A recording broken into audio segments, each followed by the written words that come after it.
What's up, guys? Welcome back to Newswave. So since the start of the year, we've been wondering when we're going to hear about the first big gaming event for 2023, and it looks like Microsoft could be getting things started with their own version of a Direct, with one odd omission, at least according to current reports. We'll go over that here today. Also, we are going to be talking about those GameCube Switch controllers once again. We got a bit more information, specifically pricing and release timing, and we're also going to be talking about Apple, as it appears they're going to make their way into the virtual reality, augmented reality space with their own headset, and quite the price. Guys, if you enjoy these videos, make sure you hit that like button, helps out a ton, and if you're new here to the SpawnWave channel, make sure you subscribe down below. And we're going to start today with, Microsoft's big announcement, which we can see this posted up over on news.xbox.com.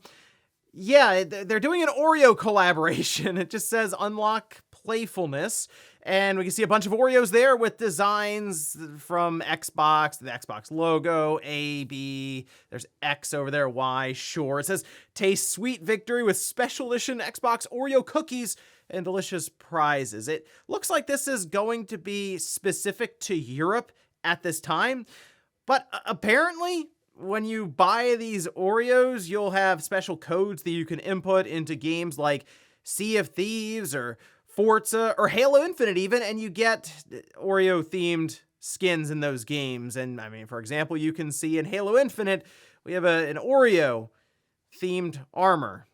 All right, great. The Halo Infinite's safe. Now, it's funny because we were just talking about their big event that is currently reported to be coming up here soon that we'll get to. But you can understand how this was announced, and everyone's looking around like, well, hold on, why are you announcing about Oreo cookies? Can we talk about games? Well, fortunately, they did start to talk about those a little bit later on in the day. Also, we do have an update when it comes to that PS5 liquid metal situation, where people are concerned now that having their PlayStation 5 in the vertical orientation means that the system's just going to explode or break down, or the liquid metal is going to spill out onto the board. But we can see this posted up by Wolo, and this is an update to that story on the website, specifically talking about Coder, who said the liquid metal problem happened on unopened inbox PlayStation 5s, but what he said and meant was PS5s that had not been opened, the actual console, by other repair shops prior to him. Okay, so the idea here is, what we're seeing going around now is that if PlayStation 5s are stacked up in a warehouse and the way the box is set up, the PlayStation 5 is vertical, that means that the liquid metal will just, because of gravity, over time spill out onto the board, and you might end up with a defective PS5 out of the box. And there are a lot of memes and different things going on now. But what they were referring to is no one had tampered with this PlayStation 5 before I worked on it. So what I'm seeing is a fault of the stock setup that Sony has inside of the system. I did another video on this going a bit more in depth on how Sony has that set up with the seal, and the fact that we really have only seen a few cases here and there doesn't seem to be something too common, so you're probably okay with your PS5 setup vertically. Oh, and just a quick reminder, One Piece Odyssey is out this week, but the demo is now live, and in fact, we can see this posted up by PlayStation Games size, showing us how large the demo is, coming in at 8.5 gigabytes on the PS4 and just over 7.5 gigabytes on the PS5. There's the Kraken compression technology in use there, but we can see first part of the main game, so 1 to 2 hours, and the story progress of the demo version can be transferred to the full version, which is really cool. It gives you a chance just to try out the game and for an hour or two, and then if you like it, you pick up the full game and continue on with your journey. The demo should also be live for Xbox, so if you want to check it out there, you can. I will be checking out this demo because I do plan to apparently get into One Piece for the first time through the latest video game. And guys, with some of the quick news out of the way, let's get into the bigger stuff. Let's start right away with Microsoft and how it appears they're gearing up for their own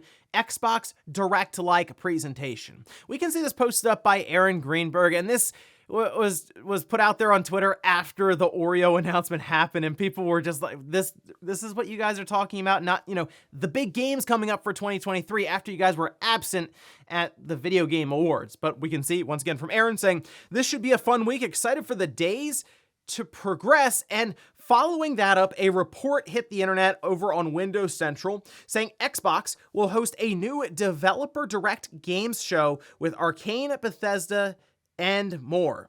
They do have the date and time currently, which it's funny when I start seeing dates and times thrown around, it kind of makes me think of a press release that had gone out as it, based on what Aaron Greenberg says, tells me they're getting ready to announce this event any day now this week. Honestly, it could be today that they decide to make this formal and just put it out there officially. But they're expecting the show to go live on January 25th, 12 p.m. Pacific time. Although that may be subject to change. The games expected to appear include Redfall, Forza Motorsport, and Minecraft Legends. So you may be thinking about that and go, well, hold on, there's one big game that they didn't list here, which we'll talk about later on, actually in the next segment here. But this is the showcase that has been alluded to, I'll say, and talked about a bit behind the scenes as a real possibility in a way that Microsoft would get things kicked off for the year, and one of the reasons they were not necessarily present at the Game Awards, a place that they have actually been quite frequently and even revealed the Xbox Series X for the first time. There's also mention of content from ZeniMax Online Studios, so I guess some Elder Scrolls Online thing or something there, and I had seen that Jeff Grubb mentioned something from Tango Gameworks, maybe something a bit smaller, kind of in line with Pentiment. So it seems like they could put together a nice little show here, but if they're going to show up with Redfall, Forza, Minecraft Legends, you have to also show up with release dates. I'm also not too thrilled about the name of it, Developer Direct. I feel like they could get a bit more creative and come up with something different, although I assume the idea here is the developers are going to be speaking directly to you, and hopefully that means it's not necessarily going to be them sitting down for 30 minutes at a time for this one large presentation of 2 hours even. Think of what they did with Inside Xbox. So that turned into a lot of fluff and not a lot of content at the end of the day, especially when you have these big time announcements for release dates. And I think that's the biggest thing Microsoft needs to look at right now and say, you know what? The direct format works. Sony noticed this. They came up with State of Play. Worked fine. It's gotten better. When it first showed up, they didn't seem to know how to close the thing out with a big announcement, and it has gotten better every time they've really had one. And Nintendo clearly has had plenty of time to evolve and improve on their Nintendo Direct format. So I think it's time for Microsoft to figure something out similar, and Developer Direct isn't a great naming. I mean, you could do something like Direct Xbox, a callback to the original system, the one that got it all started, and you're just putting two words together anyway. I mean, Nintendo Direct, Direct Xbox, sure, Inside Xbox worked, and I'm sure there are plenty of other things they can come up with just for the branding in general, but they need to get it figured out, locked down, and stick with it going forward. But I am excited to see Microsoft really start to set up their first half of 2023 with release dates, especially with Redfall, which has become more interesting to me since we heard that it's more like Far Cry than Left 4 Dead, and Forza Motorsport's Turn 10 basically always delivers with their racing games, so I'm sure that will be high quality as well. But there was one game that wasn't mentioned here, and that is Starfield, which is the next part we're going to talk about here, separate from the presentation with the games that are expected to show up. Starfield apparently is not going to be here, at least at this time, according to Windows Central, which is odd, to say the least, because that's the one you definitely want to get a release date on, as it was the big release of 2022, remember November, that got pushed out into 2023, and they're still sticking with that first half of 2023. But here's kind of the way I'm seeing this now.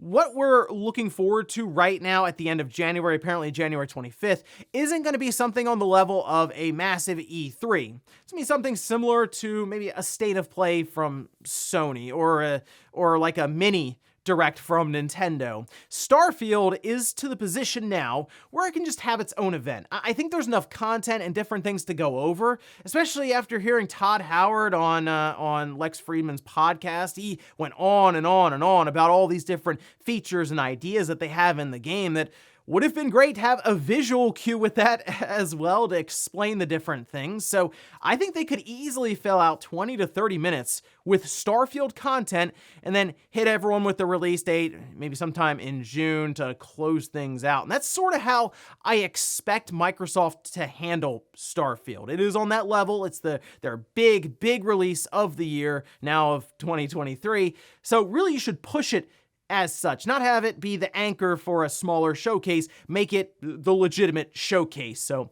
we'll see if that's maybe something that Microsoft can line up for February, once again, as they work to build out their first half of 2023, which Starfield is apparently still expected to be in. Next up, let's talk about those GameCube, Nintendo Switch controllers that were revealed the other day and then they just released. And it's sort of funny because I made the video, of course, pre-recorded, it goes live, and the controllers that I'm talking about and saying, oh, we'll see what happens when it comes to price or release date, just pop up on their website and they're out. You can go pick them up, which I did, and it's a good thing I did go there when I saw it, because they're sold out. If you take a look on their website now, we can see the Wizard wireless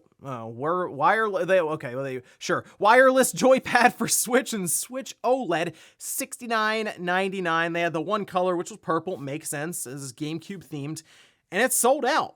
And this happened very quickly as people realized that they were live. And in fact, they seem to be shipping them out. And I saw there were a couple different shipping options. Basically, they should have them out to people in the next week or two. And yeah, people rushed this website. Turns out, people want GameCube on their Switch, or at least the control scheme there. And I mean, if you look at some of the promotional material they put out, the functional features here, wireless, yes, but also it will have gyro controls. That was something people were bringing up. Turbo functionality, which we can see those two turbo buttons at the bottom of either side. And they say dual shock. All right, so there's a couple of different vibration intensity settings that you can make. So you can have the rumble motors in there be very violent and all over the place, or have them be a bit more subtle.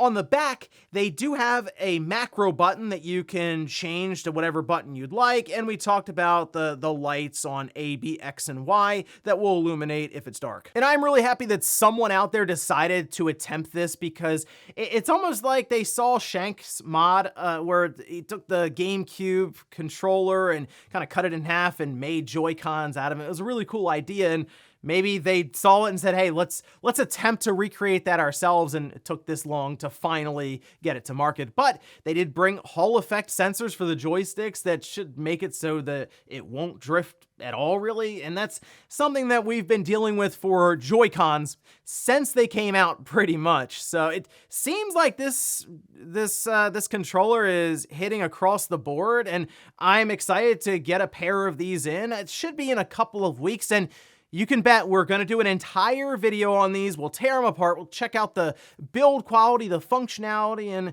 it'll be a lot of fun, I think, to have basically the GameCube keyboard in the palm of my hands once again, but it'll be a Switch OLED. And in our last bit of news, let's talk about Apple making its big push into the virtual reality, augmented reality space with their own headset that appears to be all-in-one. And in fact, it's been in development for like 7 years. This is a serious project for Apple and appears to be their big release for 2023. That's right. According to Bloomberg, you can see this here. It says Apple will talk up its mixed reality headset in 2023, but not much else. See, mixed reality, so a mix between virtual reality and augmented reality, which that'd be kind of interesting to see how all that plays out in the Apple ecosystem, as apparently they will be working to build out their own, yes, you guessed it, metaverse. And this is going to be announced spring. So we're coming up on that in a couple of months now, and then aiming to release towards the end of this year under the name that's likely as Reality Pro. And get this, they're looking at a price of $2,000 to $3,000, and I'm sure there'll be different models for storage size and all this, but the pricing is going to reflect the fact that it has an M2 Ultra in it. That This is going to be a very capable headset that if you have no experience with the M line that we've seen from Apple in their MacBooks, MacBook Pros, any of that, very, very impressive chips when it comes to it's really the battery life that you have in these, but also its overall power and ability when it comes to video editing or now even just gaming. And you know what's interesting about this? It's gonna have what I'd say the Apple effect, where they can throw out a price of thousands of dollars for a product like a headset or a watch or a laptop, and people just go, oh yeah, that's Apple. We're kind of conditioned now to expect that ridiculous price. At one point they were selling wheels, for the Mac Pro, and it was like $100 a wheel or something. It was out there, but people just go, yeah, that's about right. That's what I expect from Apple. And when you get a price that's lower, that's when you're surprised. So I am wondering how this is going to do for them, because they are targeting a market that's already kind of niche in the grand scheme of things with how early on VR still is. And then you have mixed reality, and that's even earlier. And them then taking it and pushing the price up that high, it'll be interesting to see how it does overall, but they'll have an entire presentation centered around this and how it works with the rest of their ecosystem, and apparently an entirely altered and changed up storefront for it. So I'm curious some of the functionality, some of the features, the pricing, and all of this, but seeing that M chip, the M2 now, make its way all over their product line and even into what's going to be a mixed reality headset, the Reality Pro, really shows just how versatile that chip is, and it does make me think that this headset is going to punch well above some of its competitors. Yes, price point, but also just overall raw power. And before we go to the comment of the day, we're gonna take a look at the poll that I posted up yesterday, where I ask, for gaming presentations from big companies, do you prefer live shows, so like an E3 stage presentation, or pre-recorded shows, like a direct or state of play? 66% say pre-recorded shows, 34% say live shows. It's a bit of give or take, I guess. With a live show, you may have a crowd there that's cheering and excited for a lot of stuff, so it does feel like a celebration overall and less like a string of commercials, like what you see with the direct or the state of play. But that's also more controlled, and it gets you in and out a lot faster, whereas a live presentation, you expect it to go longer than it really needs to. I guess it does depend on what you're showing off, though. Like, Nintendo clearly wanted to have a lot of press and media in attendance when they showed the Switch for the first time.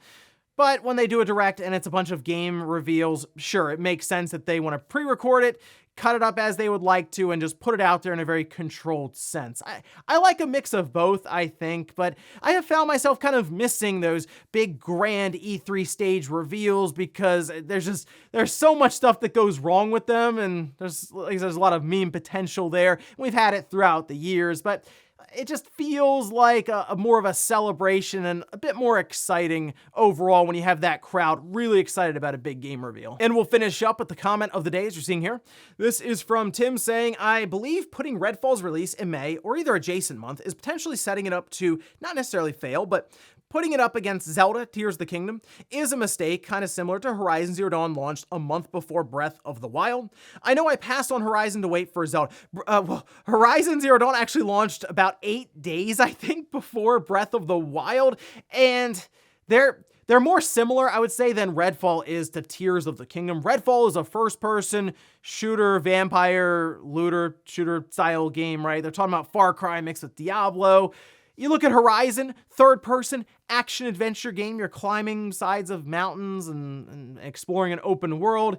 That's pretty close to what we have with The Legend of Zelda in terms of genre overall. Also with Redfall, while yes, Microsoft will sell it for $70, let's face it, they just want people to sign up for Game Pass, and it's a good way for them to get it to you at minimal cost to the consumer, but also have that recurring revenue going forward. So there's more of a long-term plan for Microsoft when it comes to a release like Redfall, to where, yeah, they can drop it next to Tears of the Kingdom, and maybe it does take a hit day one because there's a lot of talk about Zelda, but over time, it will be one of those things that most likely continues to get signups to Game Pass. And ladies and gentlemen, that's going to do it here for Newswave. If you enjoyed this video, guys, hit that like button. If not, hit the dislike. Leave comments down below about everything we talked about here today. Where's Microsoft's presentation coming up at the end of this month? Are you excited to see some of these titles and hopefully release dates? But we do have to figure out a new title for this presentation thing that Microsoft may be doing going forward, because